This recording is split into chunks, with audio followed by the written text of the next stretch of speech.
ایک بار ایک شریر یہودی نے محض شرارت میں حضرت محمد صلی اللہ علیہ وآلہ وسلم کی خدمت میں کھجور کی ایک گٹھلی پیش کی اور یہ شرط رکھتے ہوئے کہا کہ اگر آپ آج اس گٹھلی کو مٹی اور پانی کے نیچے دبا دیں اور کل یہ ایسا تناور کھجور کا درخت بن کر زمین پر لہلہانے لگے جس میں پھل یعنی کھجوریں بھی پیدا ہو جائیں تو میں آپ کی تعلیمات پر ایمان لے آؤں گا، گویا مسلمان ہو جاؤں گا۔ رسول مکرم صلی اللہ علیہ وآلہ وسلم نے اس کی یہ شرط تسلیم کر لی اور ایک جگہ جا کر آپ صلی اللہ علیہ وآلہ وسلم نے اس گٹھلی کو مٹی کے نیچے دبا دیا اور اس پر پانی ڈالا اور اللہ سبحانہ و تعالی سے دعا بھی کی اور وہاں سے واپس تشریف لے آئے۔ اس یہودی کو دنیاوی اصولوں کی کسوٹی پر یقین کامل تھا کہ ایک دن میں کسی طرح بھی کھجور کا درخت تیار نہیں ہو سکتا،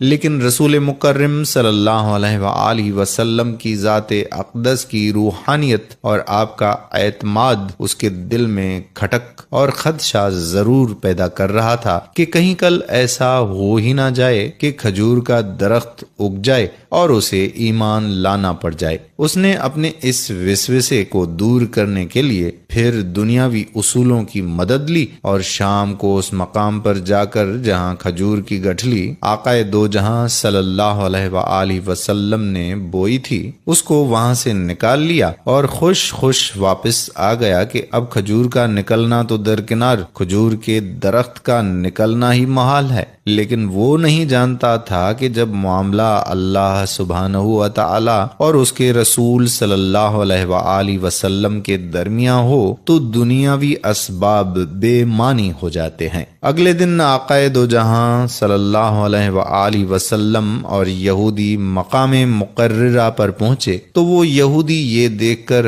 حیران رہ گیا کہ وہاں ایک تناور درخت کھجور کے گجوں سے لدا کھڑا ہے۔ اس یہودی نے جب اس کی کھجور کو دیکھا تو اس میں گٹھلی نہیں تھی تو اس کے منہ سے بے اختیار نکلا کہ اس کی گٹھلی کہاں ہے۔ مرقوم ہے کہ اس موقع پر رسول اللہ صلی اللہ علیہ وآلہ وسلم نے ارشاد فرمایا کہ گٹھلی تو تم نے کل شام ہی نکال لی تھی، اس لیے گٹھلی تو کھجور میں نہیں ہے، البتہ تمہاری خواہش کے مطابق کھجور کا درخت اور کھجور موجود ہے۔ کہا جاتا ہے کہ وہ یہودی اللہ سبحانہ تعالیٰ کے اذن سے رسول اللہ صلی اللہ علیہ وآلہ وسلم کے اس معجزے کو دیکھ کر مسلمان ہو گیا۔ اس واقعے کے بعد سے آج تک بغیر گٹھلی والی معجزاتی کھجور مدینہ منورہ میں خوب اگتی ہیں، دکانوں پر فروخت بھی ہوتی ہے۔ اس کھجور کا اصل نام سکھل ہے، اسے سخل بھی کہتے ہیں، اور اگر آپ کو نام یاد نہ بھی رہے تو آپ اسے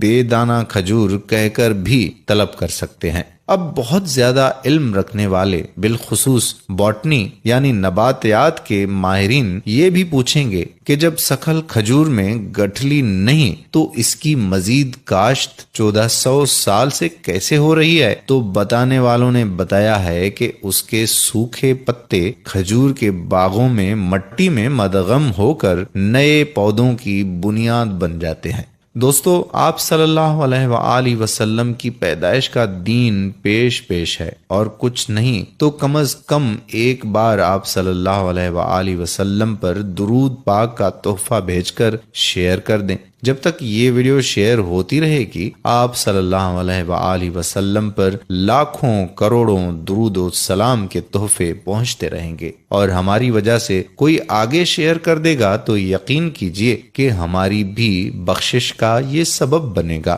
دعا ہے کہ اللہ پاک ہمیں حضور پاک صلی اللہ علیہ وآلہ وسلم سے سچی پکی محبت عطا فرمائے اور دین کے کاموں میں بڑھ چڑھ کر حصہ لینے کی توفیق عطا فرمائے۔ آمین ثم آمین۔ وما علینا الا البلاغ المبین۔